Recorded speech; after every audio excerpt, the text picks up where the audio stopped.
సార్వత్రిక ఎన్నికల్లో తెలంగాణలో కాంగ్రెస్ పార్టీ మాదిగ సామాజిక వర్గానికి ఒక్క సీటు కూడా కేటాయించకపోవడంతో మాదిగ రిజర్వేషన్ పోరాట సమితి అధ్యక్షుడు మందకృష్ణ మాదిగ తీవ్ర ఆందోళన ఆవేదన వ్యక్తం చేస్తున్నారు. కాంగ్రెస్ పార్టీ మాదిగల గొంతును నొక్కడానికి ఇలాంటి నిర్ణయం తీసుకుందని, కనీసము 3 రిజర్వ్డ్ స్థానాల్లో ఒక్క సీటు కూడా కాంగ్రెస్ పార్టీ మాదిగ సామాజిక వర్గానికి కేటాయించలేదని ఆయన విమర్శిస్తూ వస్తున్నారు. మరి కాంగ్రెస్ పార్టీ మాత్రము వరంగల్ స్థానాన్ని మాదిగ ఉపకులమైన బైండ్ల కులానికి చెందిన కడియం కావ్యకు కేటాయించమని చెప్తున్నప్పటికీ కూడా మాదిగ సామాజిక వర్గం వారు దాంతో ఏకీభవించట్లేదు. మాదిగ ఉపకులానికి చెందిన కడియం కావ్యకు, అందులోనూ ముస్లిం వ్యక్తిని వివాహం ఆడిన వ్యక్తికి ఎలా టికెట్ ఇస్తారంటూ మాదిగ సామాజిక వర్గం కాంగ్రెస్ పార్టీని, రేవంత్ రెడ్డిని ప్రశ్నిస్తూ వస్తోంది. ఈ నేపథ్యంలోనే శాసనసభ ఎన్నికల ముందు కాంగ్రెస్ పార్టీలో చేరిన మోత్కుపల్లి నరసింహులు, ఆయన మాజీ ఎమ్మెల్యే, మంత్రిగా కూడా పనిచేశారు. గతంలో 6 సార్లు శాసనసభ ఎన్నికై తనదంటూ ఒక రాజకీయాల్లో ముద్రను వేసిన వ్యక్తి, మాదిగలకు జరిగిన అన్యాయాలను ప్రశ్నించడానికి, చర్చించడానికి ముఖ్యమంత్రి దగ్గర అపాయింట్మెంట్ కోరినా కూడా తనకు అవమానం జరిగే విధంగా ముఖ్యమంత్రి అపాయింట్మెంట్ ఇవ్వలేదని ఆయన కూడా ఆవేదన చెంది మందకృష్ణ మాదిగతో కలిసి మాదిగ జాతికి జరుగుతున్న అన్యాయంపై ఆయన కూడా గలమెత్తుతున్నారు. ఆయన ఈరోజు జరిగిన ఒక సమావేశంలో కాంగ్రెస్ పార్టీకి మాదిగలు ఓటు వేయొద్దని కూడా ఆయన బహిరంగంగా పిలుపునిచ్చారు. రేవంత్ రెడ్డి తన సామాజిక వర్గానికి 8 సీట్లు ఇప్పించుకున్నారని, బీసీ, ఎస్సీ, ఎస్టీలను విస్మరించారని, అదేవిధంగా మాదిగ సామాజిక వర్గానికి ఒక్క సీటు కూడా ఇవ్వకపోవడం చాలా శోచనీయమని అన్నారు.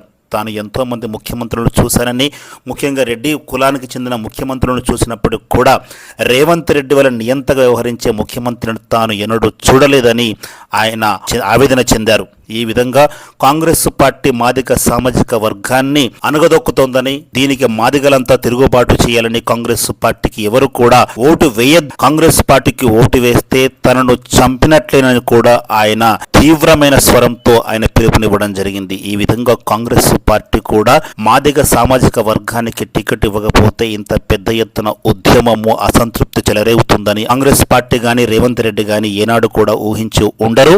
మరి కనీసం ఒక స్థానమైనా కేటాయించి ఉంటే బాగుండేది. కంటోన్మెంట్ నియోజకవర్గానికి కూడా ఉప ఎన్నిక జరుగుతోంది. అక్కడ కూడా మాదిగ సామాజిక వర్గానికి సీటు కేటాయించకపోవడంపై కూడా ఈ నేతలు తీవ్ర అసంతృప్తితో ఉన్నారు. ఈ విధంగా ఉప ఎన్నిక కావచ్చు లేదా సార్వత్రిక ఎన్నికల్లో 3 స్థానాల్లోనూ కూడా ఒక స్థానాన్ని కూడా సీటు కేటాయించకపోవడం పట్ల కాంగ్రెస్ లోని మాదిగ సామాజిక వర్గం, అదేవిధంగా మాదిగ హక్కుల కోసం పోరాడుతున్న మాదిగ రాష్ట్ర పోరాట సమితి కూడా దీనిపై ఉద్యమం చేస్తుంది. మరోపక్క రిజర్వేషన్లపై కాంగ్రెస్ పార్టీ చేస్తున్న మాటలు పూర్తిగా అబద్ధమేనని మోత్కుపల్లి నరసింహులు కూడా దీనిపై ఆయన విశ్లేషించారు. ముఖ్యంగా మాదిగ రిజర్వేషన్ పోరాట సమితి యొక్క డిమాండ్ ఎస్సీ వర్గీకరణను చేపడతామని బీజేపీ పార్టీ, నరేంద్ర మోదీ ముందుకు వచ్చిన నేపథ్యంలో మాదిగ ఓట్లు బీజేపీకి పడతాయన్న అక్కసుతో నరేంద్ర మోడీ, బీజేపీ ప్రభుత్వము రిజర్వేషన్లు రద్దు చేస్తుందన్న నినాదాన్ని తీసుకువచ్చి మాదిగ ఓట్లు బీజేపీకి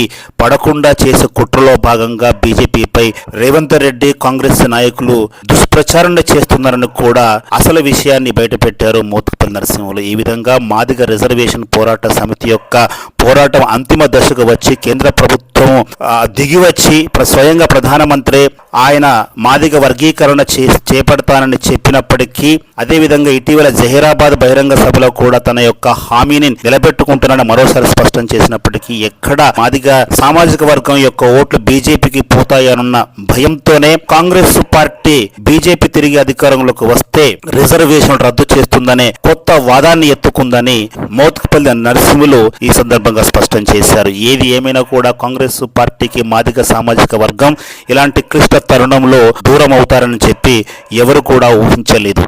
మరి మాదిగ సామాజిక వర్గం రాష్ట్ర వ్యాప్తంగా మరి ఎటువైపు మొగ్గుతారో, ఎవరికి ఓటు వేస్తారన్నది చివరికి ఫలితాలు వస్తాయి కానీ తెలియదు.